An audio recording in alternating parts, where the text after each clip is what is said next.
Hi, Megan here with Healing Space Counseling. I wanted to talk a little bit today about some of the barriers that people experience when thinking about getting into counseling, and maybe a few ways to overcome these barriers. So, the first major barrier that I see is money.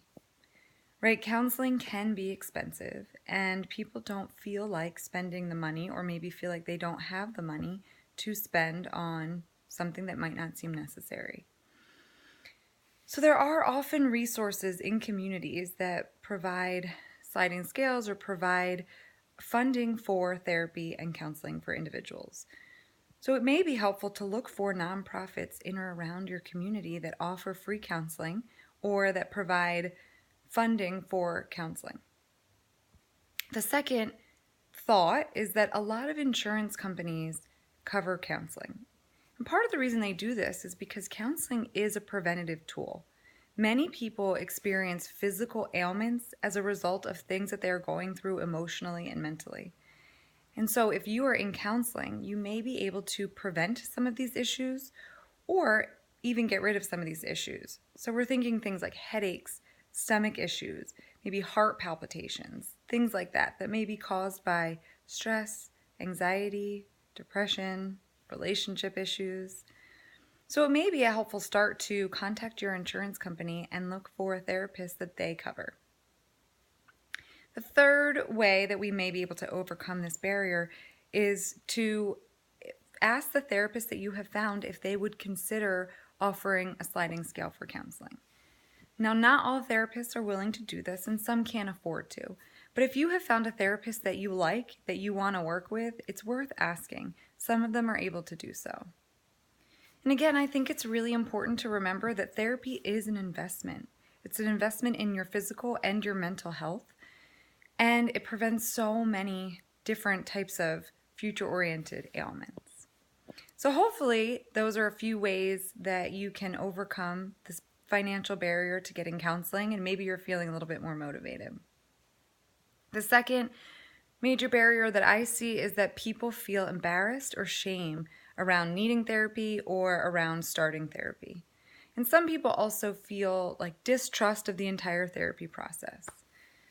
So I think it's important to mention that all therapy is confidential. If you are seeking therapy with a master's level or above or a licensed therapist, they have confidentiality, which means everything that happens within those sessions remains within those sessions, and they legally cannot tell anyone that you are receiving counseling unless it is a mandated situation. So no one needs to know if you're in therapy if you feel like you really need it. The other important thing to know is a lot of people who receive counseling and therapy do not have a diagnosable mental illness. The reason they're seeking counseling is because they want to talk, process, work things out, work on specific issues. So it's not necessarily people who feel like there is something wrong with them. Sometimes people just feel like they need to be in counseling because they need someone neutral to speak with.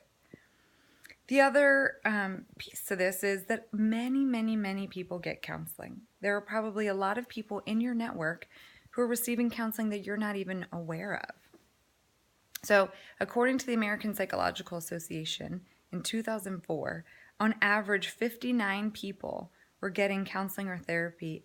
59 million people. 59 wouldn't be very many. 59 million people are receiving therapy a year in the U.S. That's a lot of people.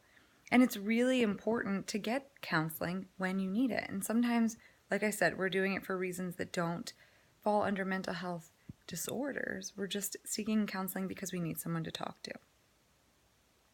The last barrier that I want to talk about today is that people often will tell me that the reason they haven't gotten into counseling yet is because they lack clarity on what the issue that they're having is. So they're feeling like in order to be in counseling, I need to be able to pinpoint what's going on with me and what my needs are. So I just want to clarify that the purpose of therapy sometimes is to find clarity on that issue. It is the role of the therapist to help ask the right questions and help you define what it is that is standing in your way of being your highest self, of functioning in the best way that you can. So if you're not sure what it is that you're getting into counseling for, a lot of times that's okay. That's what the process of counseling is for. So just to recap a little bit, we talked about that money can be a barrier, that embarrassment or shame or distrust of the system can be a barrier, and lack of clarity on the issue that you're having can be a barrier. And hopefully after watching this video, you feel maybe a little bit less limited in your ability to seek out a therapist. And I would also kind of instruct you to, or encourage you to, talk to the therapist before setting up an appointment about any concerns that you have. Because therapy really is a gift that you can give yourself, and I think it's important to look at what is keeping you from getting counseling or from starting therapy if it's something that you think you need or want. So again, I'm Megan from Healing Space Counseling. If you have any questions, comments regarding this video, please check out my website at www.healingspacecounseling.org. Thank you.